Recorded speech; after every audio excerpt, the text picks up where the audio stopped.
Assalamualaikum warahmatullahi wabarakatuh. Alhamdulillah pada kesempatan kali ini saya diberikan waktu untuk menyampaikan sebuah kajian materi dengan tema ataupun judul Ma'rifatul Insan, yaitu mengenal manusia. Perkenalkan, nama saya Aditya, NPM 203236060, program studi yaitu Teknik Industri kelas C223. Dosen pengampu Bapak Budi Jatmiko.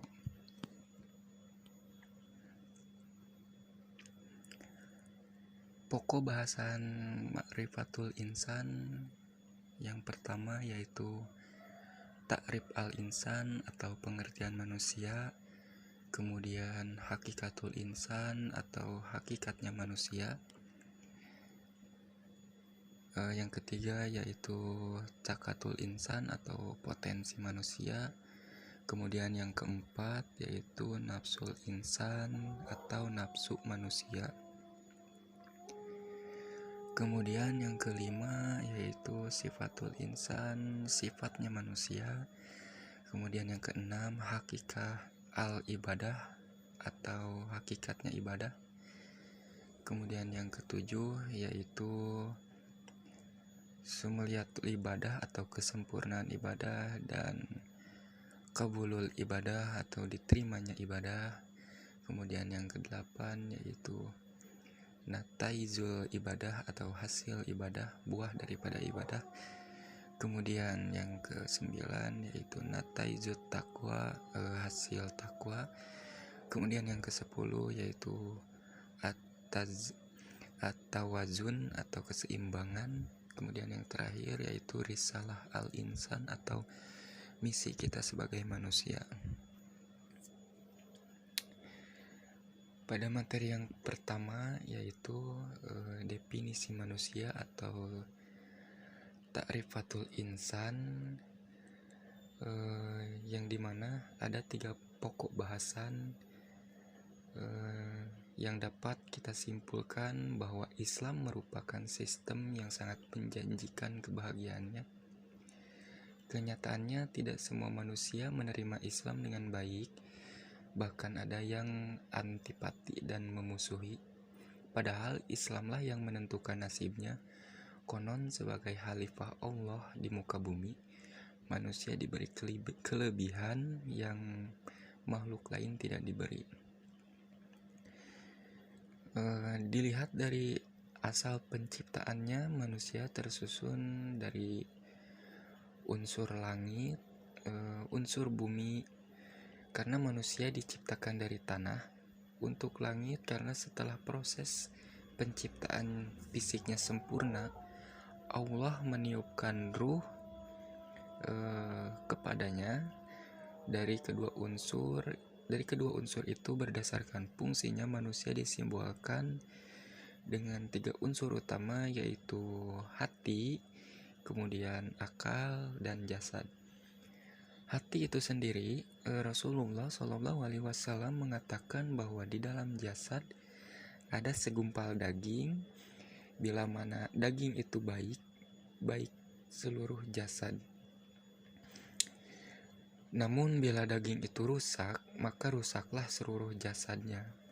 Meskipun hefar atau hati secara fisik sangat menentukan kesehatan tubuh, namun dilihat dari konteks pembahasan ayat-ayat maupun hadis nabawi yang berbicara tentang qalbu atau hati, yang dimaksud qalbu ini bukan hati yang bersifat fisik, melainkan ia abstrak, termasuk unsur rohani yang bisa merasakan haru, bahagia, suka, duka, pedih, ataupun emosi yang lainnya. Hati yang berbolak-balik di antara berbagai perasaan itu karena tidak berada di satu keadaan, itulah kemudian ia dinamakan qalbu. Berdasarkan terminologi bahasa, qalbu berasal dari kata kalaba yang berarti berbolak-balik Dalam konteks kekhalifahan, di dalam hatilah tersimpan potensi besar untuk berniat dan bertekad. Kemudian yang kedua yaitu akal. Imam Al-Ghazali memasukkan akal sebagai bagian dari hati, sehingga beliau memasukkan tafakur atau sering kali kita sebut dengan kerja akal dalam bab zikir yang merupakan kerja hati. Allah sendiri pernah berfirman dalam surat Al-A'raf ayat 179 yang artinya mereka mempunyai hati namun tidak dipergunakan untuk memahami ayat-ayat Allah. Al-A'raf ayat 179. Akal juga bukan otak, karena otak bahasa Arabnya yaitu dimag yang ini bersifat fisik. Dengan demikian akal pun bersifat abstrak atau tidak terlihat. Akal termasuk karunia Allah yang terbesar bagi manusia, karena dengan akal inilah kemudian ia menjadi makhluk yang paling istimewa. Dengan akal ini manusia dapat memahami berbagai hal yang Allah ajarkan kepadanya. Dalam konteks kekhalifahan, akal memberi manfaat besar kepada manusia dalam bidang ilmu pengetahuan hingga ia dapat melakukan pengembangan dan inovasi. Terlepas dari perdebatan tentang hakikat hati dan akal, yang jelas kita dapat merasakan keberadaannya. Lebih penting lagi adalah bagaimana memanfaatkan keduanya secara baik. Dengan hati manusia bercita-cita, berobsesi dan bertekad. Dengan akal ia memperoleh ilmu yang ia gunakan untuk merencanakan strategi demi mencapai tujuan. Kemudian yang ketiga adalah jasad, yang dimana jasad sangat mudah dikenali karena ia dapat kita lihat dan kita raba, atau bisa seringkali kita sebut jasad itu bersifat dohiri atau nyata. Karena itu tidak ada perbedaan tentang hakikat jasad ini. Yang terpenting bagi manusia adalah menggunakannya sebagai pelaksana, sebagai apa yang telah ditekadkan oleh hati dan direncanakan oleh akal. Tanpa jasad, tekad dan pengetahuan hanya akan menjadi impian dan teori yang kosong. Hati, akal, dan jasad ini adalah anugerah Allah yang harus digunakan untuk menjalankan amanah langit, bumi, dan gunung tak sanggup mengembannya. Amanah itu tidak lain adalah ibadah dan khalifah yang menjadi perhatian kita untuk mendapat suatu balasan dari Allah. Kemudian ada hakikatul insan atau hakikatnya manusia.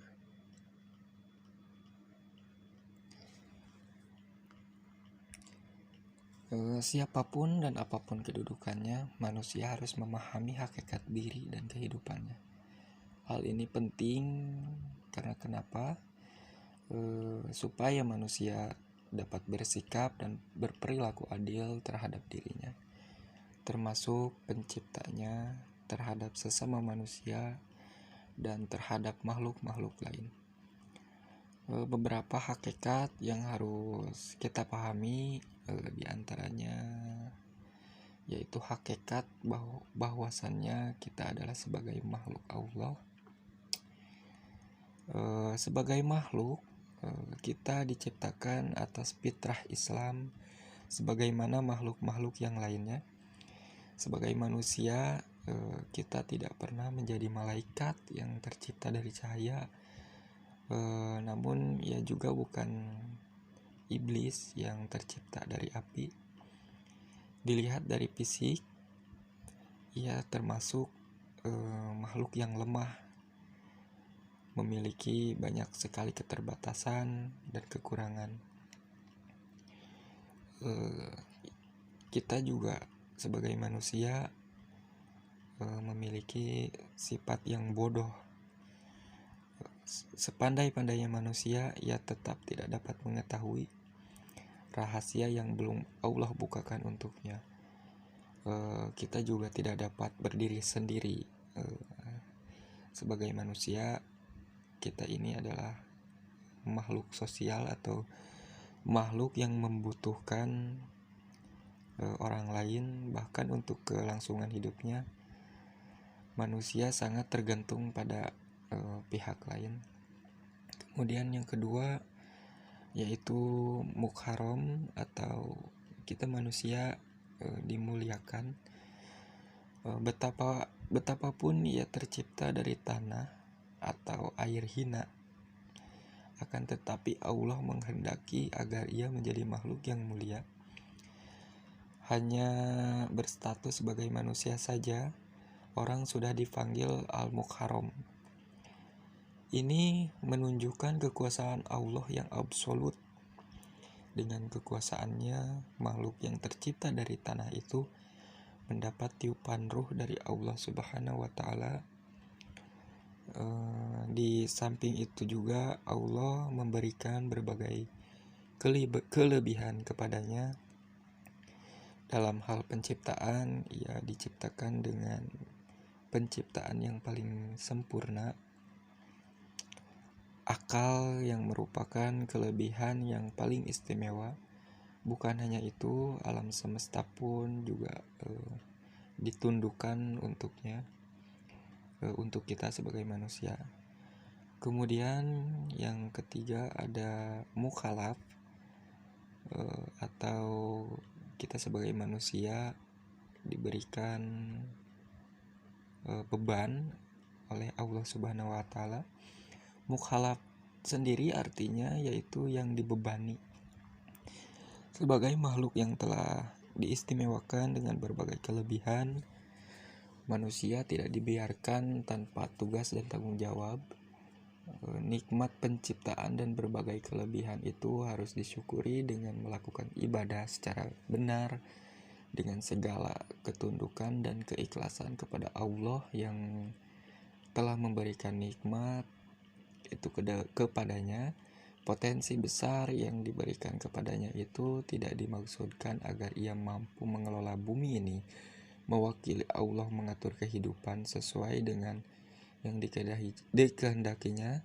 Sebagai khalifah, ia tidak boleh bertindak sekehendaknya atau semena-mena.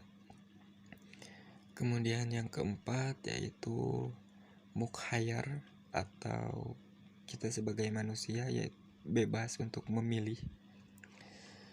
Kalau Allah menghendaki, manusia diciptakan tanpa akal dan pikiran, sehingga ia tidak dapat memilih apa yang hendak ia lakukan. Keistimewaan hati dan akalnya itu manusia menjadi makhluk pilihan, sehingga ia bebas memilih dan menentukan nasibnya sendiri. Akal dan kebebasan ini sebenarnya adalah ujian. Bila ia menggunakan akal dan hatinya dengan baik, ia akan beriman kepada Allah. Bila mana ia kemudian sombong dan menutupi nikmat itu, ia akan mengidap kekafiran. Orang kafir sendiri adalah musuh Allah ya. Kemudian yang kelima itu ada mazi, atau keberadaannya sebagai makhluk yang diberi kebebasan untuk memilih. Itu bukan tanpa konsekuensi atau tanpa balasan ya.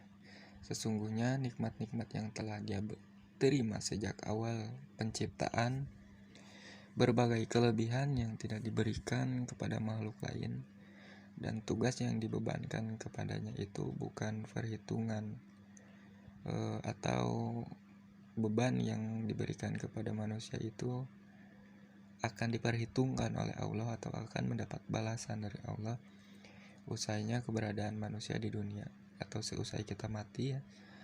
Allah akan memberikan balasan secara adil dan proporsional di akhirat berupa surga atau neraka.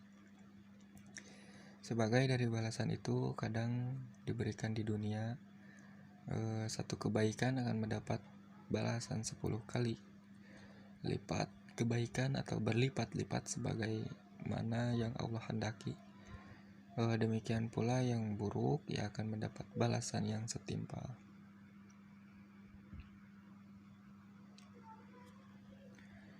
Kemudian di sini ada potensi manusia.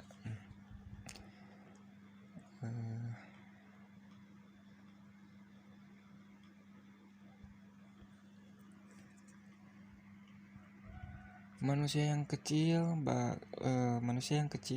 lagi lemah bila dibanding dengan makhluk yang lain yang pernah ditawari amanah kekhalifahan sebenarnya menyimpan potensi yang sangat besar. Inti dari potensinya ini tersimpan dalam pendengarannya, kemudian penglihatan, dan juga hatinya. Dengan ketiga potensi ini, ia dapat melakukan hal-hal besar yang tidak dapat dilakukan oleh langit, bumi, dan gunung-gunung. Karena itu Allah mengungkapkan ketiga potensi itu sebagai nikmat besar yang harus disyukuri. Apabila penggunaan nikmat tersebut tidak sebagaimana yang Allah hendaki, akan menyebabkan manusia terjerambab ke dalam neraka. Namun ternyata banyak orang yang tidak mensyukuri nikmat tersebut. Sebagaimana Allah pernah berfirman dalam surat Al-A'raf ayat 179 yang dengan arti yang berbunyi, sesungguhnya kami menjadikan untuk isi neraka jahanam kebanyakan dari jin dan manusia. Mereka mempunyai hati namun tidak digunakan untuk memahami ayat-ayat Allah. Mereka mempunyai mata namun tidak dipergunakan untuk melihat tanda-tanda kekuasaan Allah. Dan mereka diberi telinga namun tidak dipergunakan untuk mendengar ayat-ayat Allah. Al-A'raf ayat 179. Kemudian setelah kita diberi potensi pendengaran, penglihatan, dan juga hati, kita juga diberi sebuah tanggung jawab. Nikmat-nikmat besar itu adalah amanah yang harus kita jaga dengan penuh tanggung jawab. Manusia akan dimintai pertanggungjawabannya di hadapan Allah Subhanahu wa Ta'ala kelak. Apakah kita menunaikannya dengan amanah atau kita melakukannya dengan khianat? Sebagaimana dikatakan pada pembahasan yang lalu, amanah itu adalah ibadah dan khalifah. Ia dikatakan amanah bila status dan kedudukan di bumi tidak lebih dari sekedar sebagai khalifah. Kemudian prinsip dalam kekhalifahan, khalifah adalah perwakilan. Dengan demikian, karena manusia mendapatkan kepercayaan dari Allah untuk mewakili kekuasaannya di bumi sebagai khalifah atau wakil Allah, ia harus memperhatikan beberapa prinsip. Prinsip-prinsipnya diantaranya itu yang pertama, tidak memiliki kekuasaan yang hakiki.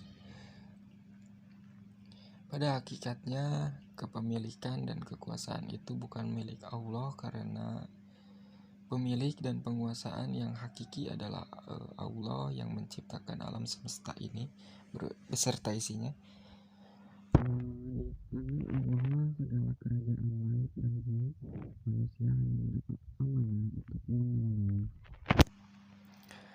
Kemudian yang kedua yaitu bertindak sesuai dengan kehendak yang mewakilkan, karena ia bukan pemilik dan penguasaan yang hakiki, maka ia bertindak hanya sesuai dengan kehendak pihak yang mewakilkan kepadanya, yaitu Allah Subhanahu wa Ta'ala. Kemudian yang ketiga yaitu tidak melampaui batas, yang dimana tindakan wakil yang Jokowi batas-batas yang dikehendaki pihak yang mewakilkan adalah pengkhianatan atau berkhianat. Apabila mengkhianati amanah kepemimpinan sesuai dengan manusia telah mencampakkannya dengan kehinaan. Pengkhianatan tersebut merupakan tindakan yang sangat melampaui batas, bahkan Al-Quran menyamakan mereka dengan makhluk-makhluk yang lebih rendah, diantaranya seperti hewan ternak. Ini sudah tertera dalam surat Al-A'raf ayat 179, surat Al-Furqan ayat 43 sampai 44. Seperti Anjing ini sudah tertera dalam surat Al-A'raf ayat 179, ayat 76. Kemudian kita seperti kera yang dimana dijelaskan dalam surat Al-Maidah ayat 60, seperti kayu yang dijelaskan juga dalam surat Al-Munafiqun ayat 4, seperti babi dijelaskan juga dalam surat Al-Maidah ayat 60, seperti batu dalam surat Al-Baqarah ayat 74, seperti laba-laba dalam surat Al-Ankabut dalam ayat ke-41, dan yang terakhir yaitu seperti keledai yang telah dijelaskan dalam surat Al-Zumu'ah ayat 5.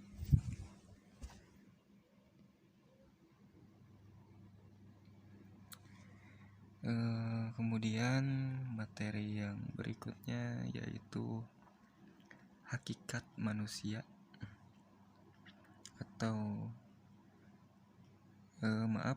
maksud saya yaitu jiwa manusia atau nafsul al-insan.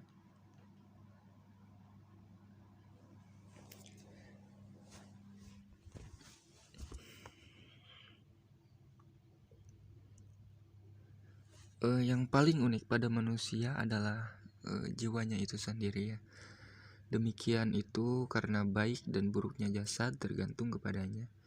Celakanya, jiwa berada di luar kendali manusia hingga seringkali tidak disadari sedang dalam keadaan seperti apakah jiwanya itu. Sekiranya ia dalam kendalinya, tentu selalu dalam kondisi yang diinginkan. Allah telah mengilhamkan jiwa itu atau fujur dan takwa. Keberuntungan manusia sangat tergantung pada kepandaian dalam mengelola jiwanya supaya potensi takwa lebih dominan daripada potensi fujur atau dosa. Konflik di antara keduanya tidak pernah berhenti. Dilihat dari dominasi ruh dan nafsu itu, jiwa manusia dapat dikategorikan menjadi 3 karakter ya. Karakter itu sekaligus juga menunjukkan tingkatannya. Itu yang pertama, apabila nafsu lebih domain dibandingkan ruh, yang menguasai jiwanya adalah keinginan untuk memenuhi selera kesenangan atau syahwat. Kondisi yang demikian akan selalu menyeluruh untuk melakukan hal-hal buruk. Jiwa yang demikian berada pada tingkat yang paling rendah. Apabila tidak segera diobati, kecenderungannya akan semakin menjadi dan akibatnya akan menjerumuskan pemiliknya ke lembah hina. Pada kondisi yang parah, ia akan melakukan perbuatan-perbuatan yang tidak berbeda dengan binatang, bahkan mungkin akan melakukan perbuatan iblis, sehingga ia dipanggil sebagai setan. Nauzubillahi min dzalik. Kemudian yang kedua, apabila pengaruh kekuatan antara ruh dan nafsu itu seimbang, maka logika akan banyak berbicara ya. Akan terjadi konflik dan pergolakan yang keras antara keinginan amal soleh dan kecenderungan maksiat. Apabila ada keinginan amal soleh, ya dipikir-pikir dulu. Pun bila terbesit kecenderungan maksiat, ia pun akan berpikir-pikir terlebih dahulu. Maksudnya ketika kita akan melakukan amal soleh, kita memikirkan terlebih dahulu apa akibatnya, kemudian apa timbal balik untuk kita. Begitupun ketika kita melakukan suatu perbuatan yang dimana perbuatan ini bersifat atau cenderung melakukan maksiat, ini pun juga kita akan memikirkan terlebih dahulu sebelum kita melakukan perbuatan maksiat tersebut. Tarik ulur antara dorongan negatif dan positif tiada habis-habisnya. Jiwanya selalu menginginkan yang lebih baik. Bila melakukan keburukan, ia akan mencacinya. Bila melakukan kebaikan, ia juga akan mencacinya karena tidak melakukan yang lebih baik. Jiwa yang kondisi yang demikian lebih baik dibanding yang pertama, dan inilah yang dimiliki kebanyakan kaum muslimin. Kemudian yang ketiga, yaitu apabila yang domain adalah dorongan ruh dibandingkan dorongan nafsunya, maka manusia akan berzikir pada setiap keadaannya. Jiwa yang demikian ini disebut nafsu mutmainah atau jiwa yang tenang. Dirinya senantiasa merasakan tentram dan enjoy dengan amal-amal ketaatannya. Maksudnya yaitu kita merasa tentram dan tenang saat kita melaksanakan perintah-perintah Allah, amal-amal kita dalam menjalankan ketaatan. Ibadah juga akan terasa sangat ringan. Dirinya akan gelisah bila kesempatan zikirnya itu terusik. Jiwa dalam kondisi demikian dimiliki para auliyaur rahman atau para nabi, sadiqin, syuhada, dan orang-orang saleh.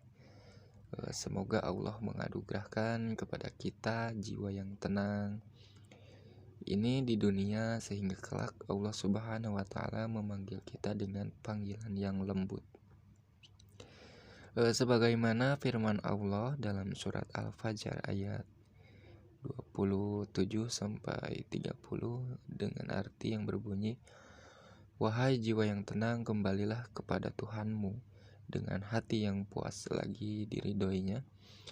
Masuklah ke dalam barisan hamba-hambaku dan masuklah ke dalam surgaku." Al-Fajr ayat 27 sampai 30. Allah tak pernah menghendaki bila manusia menjadi malaikat. Demikian itu karena Allah telah mengilhamkan kepada jiwanya dosa dan ketakwaan, sehingga manusia yang baik bukanlah manusia yang tidak pernah berdosa. Manusia adalah tempatnya salah, tempatnya lupa. Namun sebaik-baiknya orang yang salah dan alfa atau lufa adalah mereka yang segera melakukan taubat atau taubatan, segera melakukan bertaubat gitu kepada Allah. Adapun kondisi jiwa kita yang jelas, kita diperintahkan untuk selalu membersihkan, yang mensucikannya, taziyatun nafs, dilakukan dengan membersihkan dan membebaskan jiwa dari sifat-sifat tercela dan menyandanginya dengan sifat-sifat terpuji.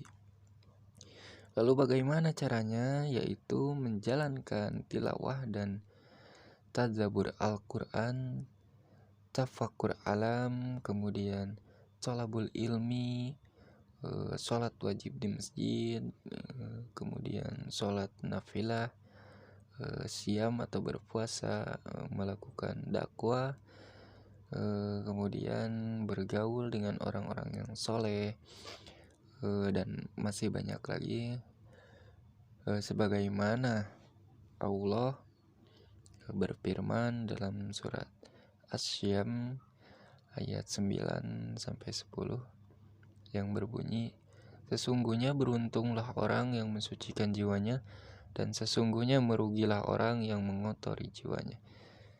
Asy-Syam ayat 9-10.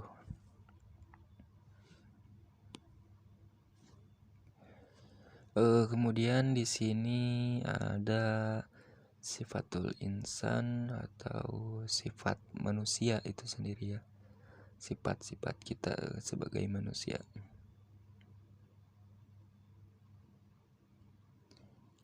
Terlalu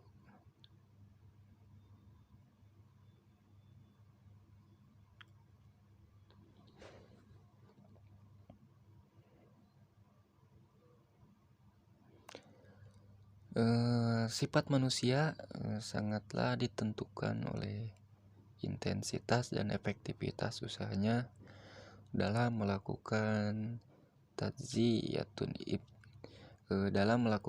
tazkiyatun nafs. Mengapa demikian? Karena tidak dapat dipungkiri bahwa manusia diciptakan dengan membawa dua potensi yang berseberangan. Allah telah mengilhamkan ke dalam jiwanya fujur atau dosa dan ketakwaan.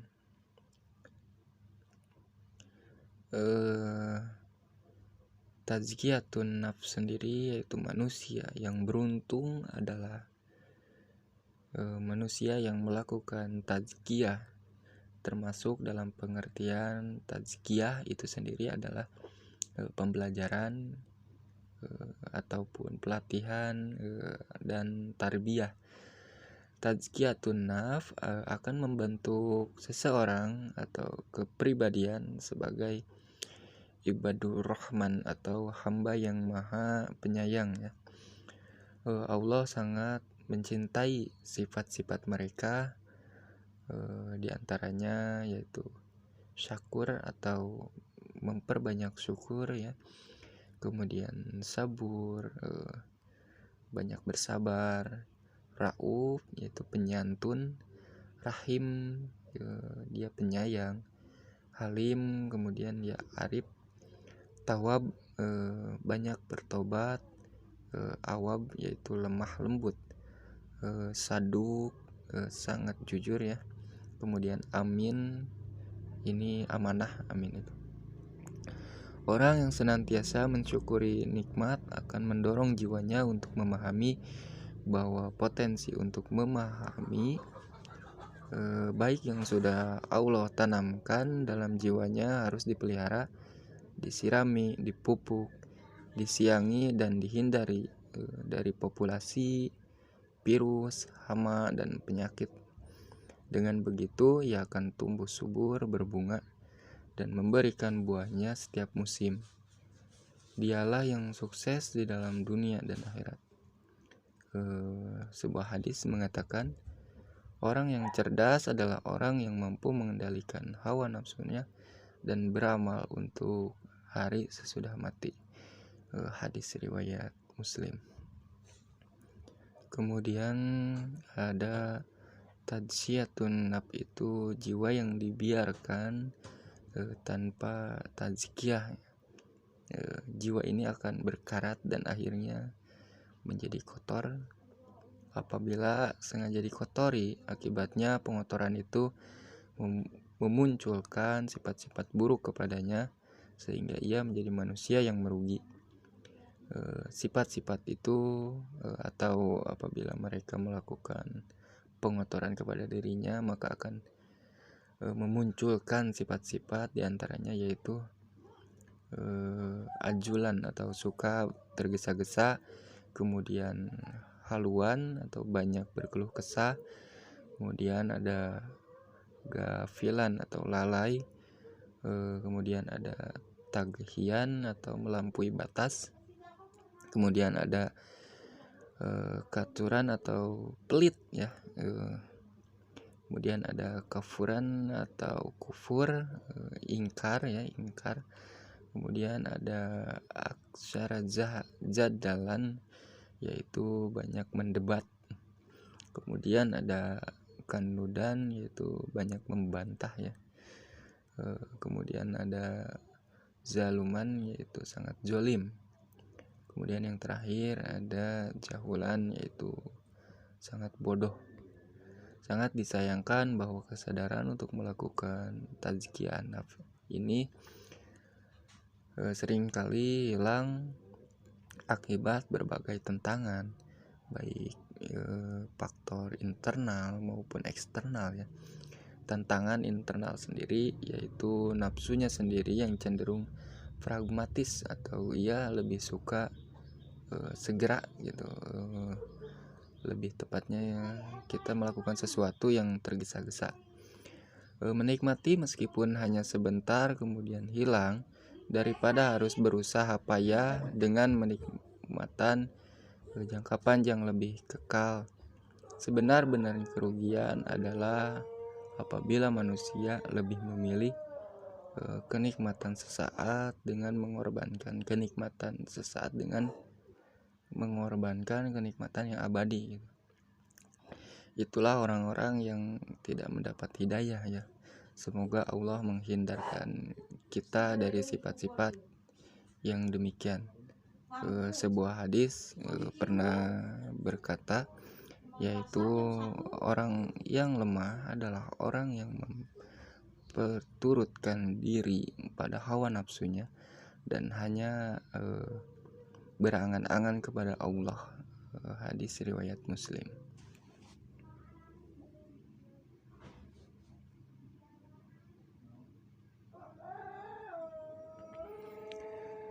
Kemudian pada slide selanjutnya yaitu ada hakikatul ibadah ya. Hakikatnya ibadah.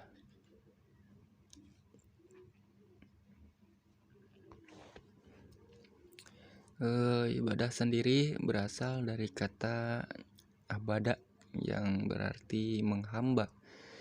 Dari kata itu kita temukan kata abdun yang berarti budak atau hamba.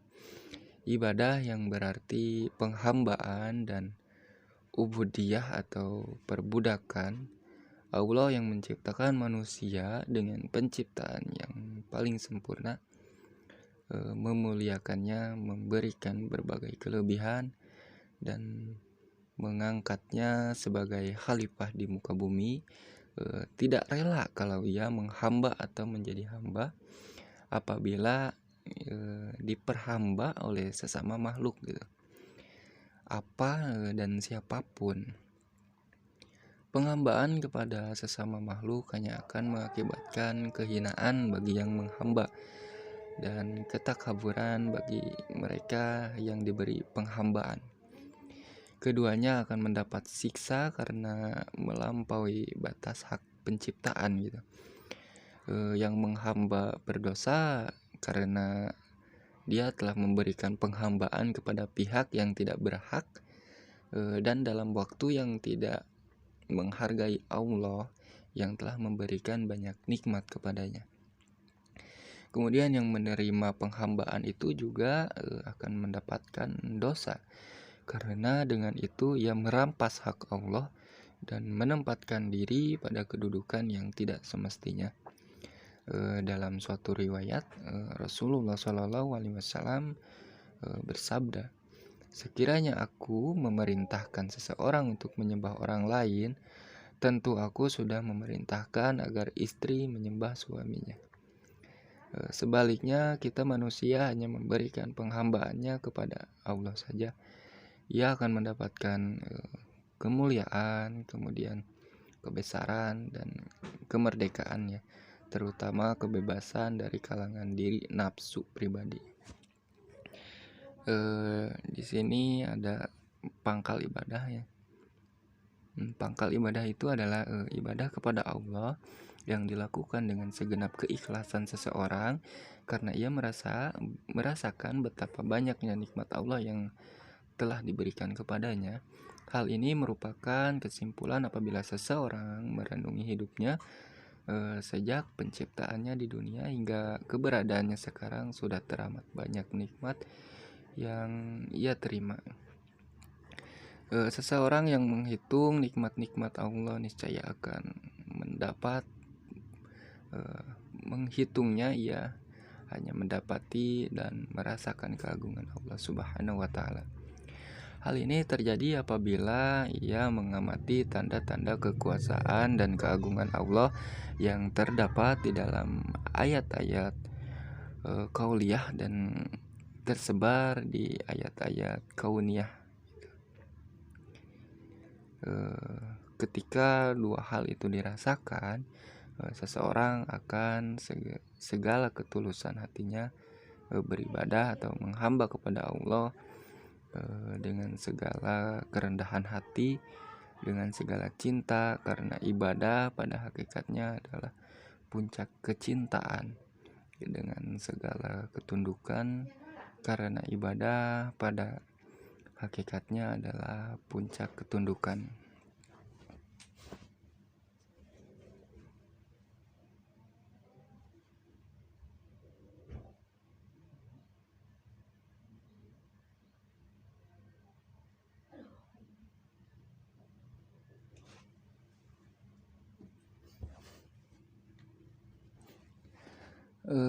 Baik, dilanjutnya. Kemudian ini ada keseimbangan dalam beribadah. Ibadah yang dilakukan seorang mukmin adalah keseimbangan antara mengharapkan pengharapan dan ketakutan. Peribadahan yang tidak menghinakan karena Tuhan yang disembahnya tidak pernah memperbudaknya. Tuhan yang mencintainya akan dan mengangkat derajatnya gitu. Semakin tunduk di hadapannya, semakin tinggi derajat seseorang di hadapan Tuhan dan di hadapan sesama manusia. Ia menundukkan diri dengan kesadaran dan sukacita.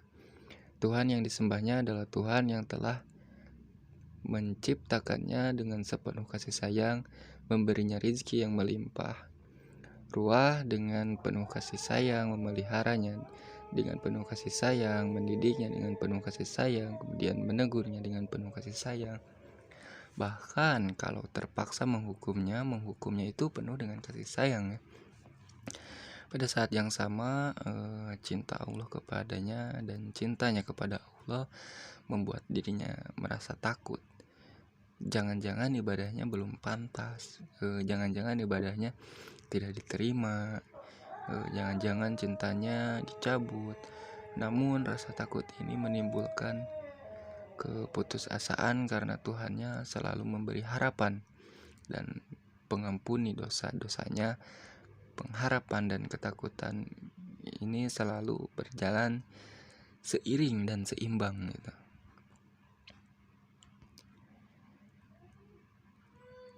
Kemudian ini ada kesempurnaan ibadah. Sebelum kita masuk ke diterimanya ibadah, kita akan sempurnakan dulu ibadah kita.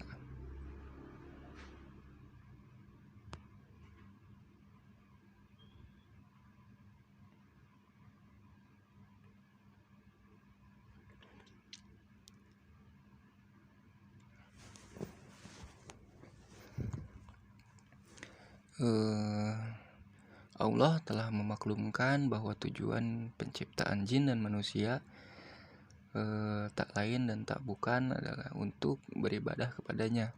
Ibadah dalam Islam tidak terbatas pada kegiatan ritual atau seremonial ya. Sebagian ibadah memang merupakan ritual-ritual baku yang harus dikerjakan demikian rupa dengan syarat-syarat tertentu, cara-cara tertentu, dan di waktu-waktu yang tertentu. Ibadah dapat digolongkan dalam dua kategori. Yang pertama yaitu ibadah mahdhah atau gairu mahdhah ya.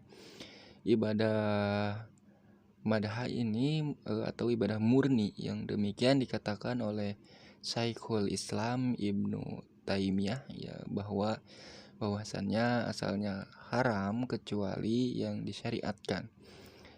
Namun Islam memberi pintu yang sangat luas untuk memperbaikan setiap perbuatan atau kita diberi kesempatan untuk bertobat gitu. Bahkan niat yang masih dalam hati ternilai ibadah juga ya. Ketika kita sudah berniat gitu untuk melakukan sesuatu ibadah, entah itu sholat atau ibadah yang lainnya, maka itu kita sudah mendapat atau sudah bernilai ibadah dan kita mendapat pahala gitu. Inilah yang tergolong ibadah gairu mahdah ya atau umum. Jumlah dan waktu ibadah atau mahdah sangat sedikit dibanding waktu yang digunakan untuk aktivitas duniawi. Karena itu Allah dengan sifat-sifat sayangnya menilai setiap aktivitas duniawi menjadi ibadah. Setiap perbuatan lahir maupun batin, ucapan maupun tindakan yang dimaksud untuk mencari keridhaan dalam Islam itu merupakan suatu ibadah ya. Sehingga ibadah dalam Islam memiliki cakupan atau kesempurnaan yang sangat luas, meliputi seluruh aspek agama, kehidupan, dan sisi-sisi manusia itu sendiri. Inilah yang dikatakan mencakup persoalan seluruhnya. Ini yang pertama ya, mencakup persoalan agama seluruhnya.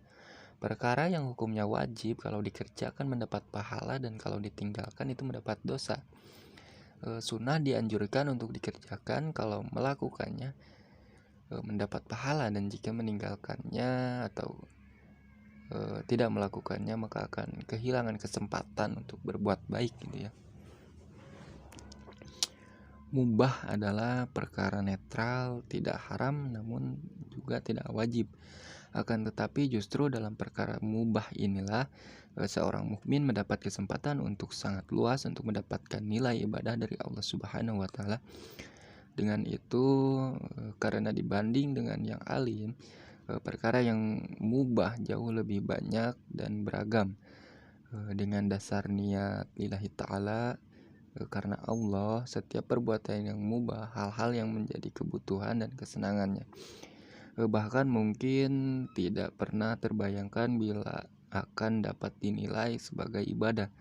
Seorang muslim akan mendapatkan nilai ibadah gitu. Kemudian yang kedua, mencakup keseluruhan aspek kehidupan. Ini ada poin-poin. Yang pertama, amal-amal yang baik atau perbuatan-perbuatan naluriah individu seperti makan, minum, olahraga, sampai pada hubungan suami istri mungkin yang sudah menikah.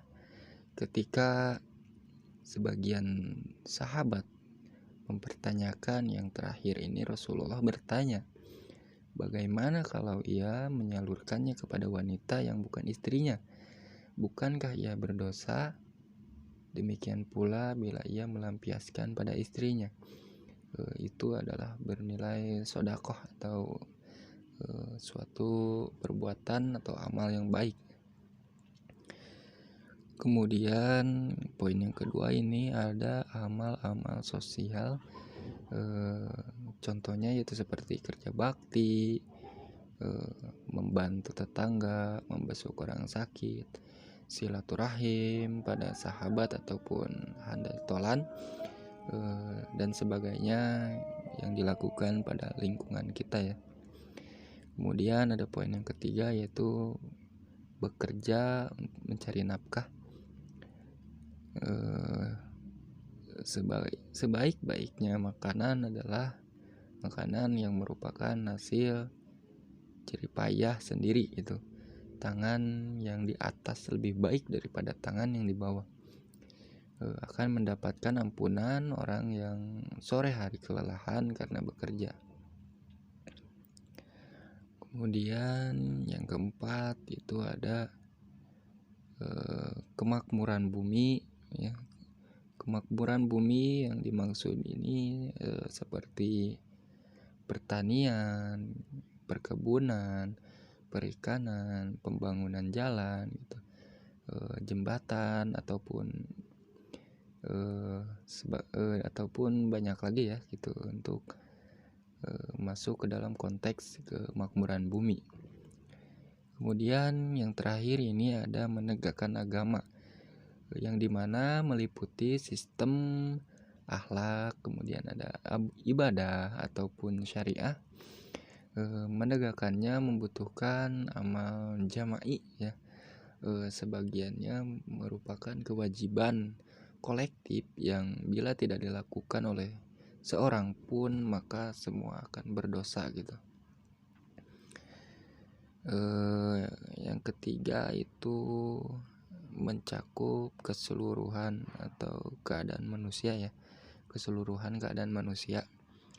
Di sini ada poin-poin. Yang pertama yaitu hati. Dengan niat melakukan kebaikan akan ditulis satu kebaikan meskipun tidak dikerjakan gitu.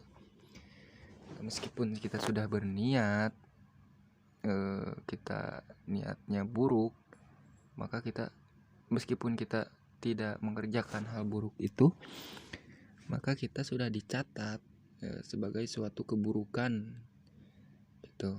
Kemudian apabila kita berniat melakukan suatu kebaikan, meskipun kebaikan itu tidak dilakukan, maka itu menjadi sebuah ladang pahala gitu.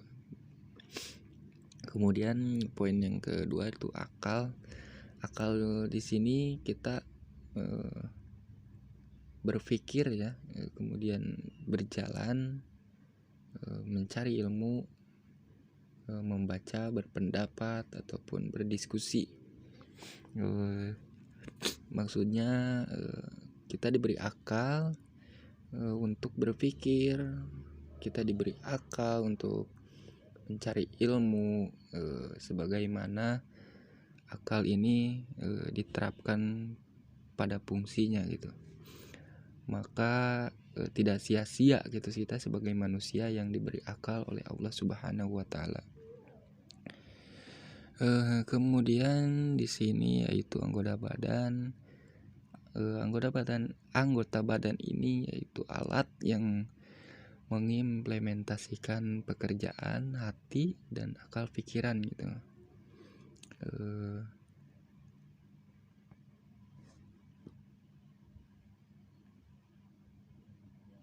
Kemudian di sini ada diterimanya ibadah ya.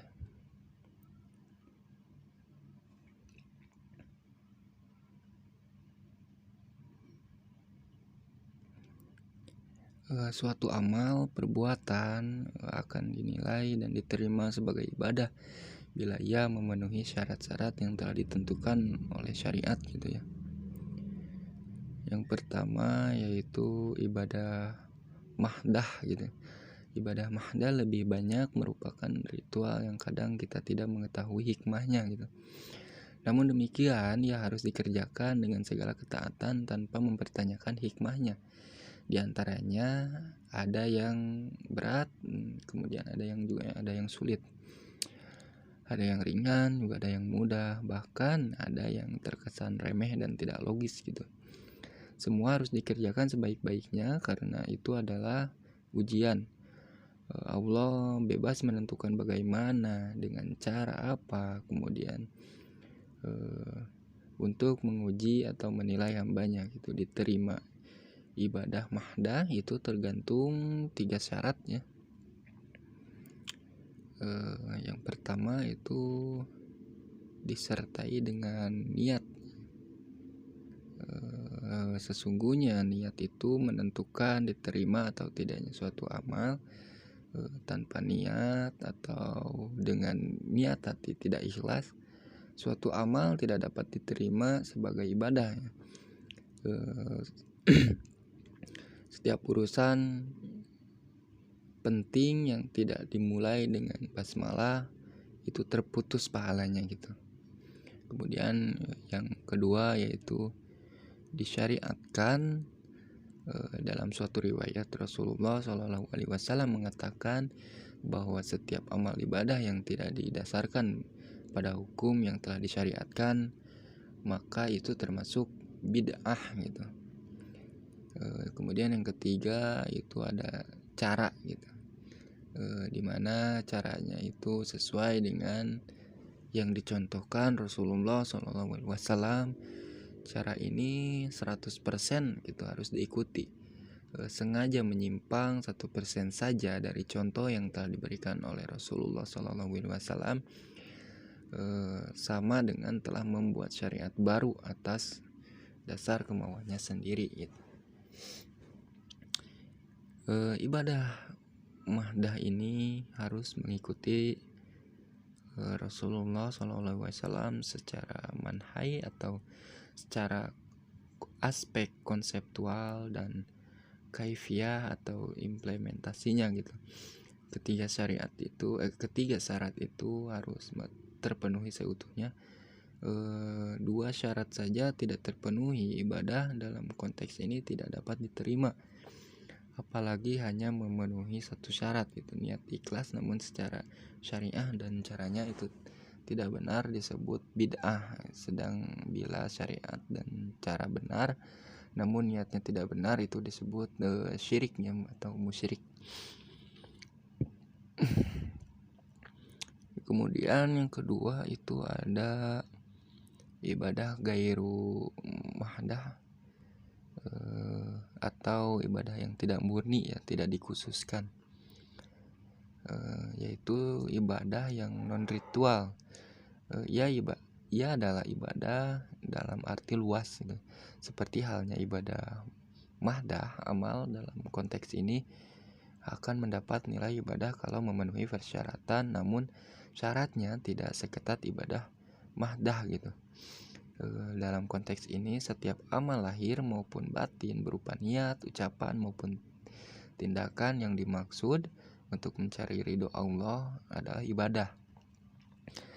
Meskipun demikian, ia tidak boleh menyimpang dari manhaj berupa kaidah-kaidah ya umum yang telah ditetapkan syariat gitu. Ibadah gairu mahdah ini hanya ada dua syarat, yaitu niat ikhlas dan sesuai kaidah umum, yaitu bukan merupakan amal yang secara syar'i gitu, yang dianggap sebagai keburukan. Ia adalah amal soleh, yaitu perbuatan yang secara syar'i dianggap baik. Suatu amal dianggap baik jika ia bermanfaat gitu, tidak keluar dari kaidah tidak keluar dari kaidah la jaharara wala tidak rugi dan tidak merugikan atau tidak mendapatkan bahaya gitu, dan tidak menimbulkan bahaya bagi orang lain. Kedua syarat itu harus dipenuhi dalam pandangan hukum agama. Niat ikhlas namun amalnya tidak sesuai dengan manhaj tidak dianggap ibadah gitu. Sebaliknya, apa yang dianggap baik secara insania tidak akan dianggap sebagai ibadah apabila niatnya bukan karena Allah. Ketiadaan niat lillahi ta'ala dalam hal ini tidak termasuk syirik, namun ia tidak mendapat nilai ibadah. Inilah rahasia keberuntungan orang yang beriman gitu. Ia selalu mendapat nilai plus dalam setiap amalan yang ia lakukan. Balasannya kebahagiaan di dunia dan kebaikan di akhirat.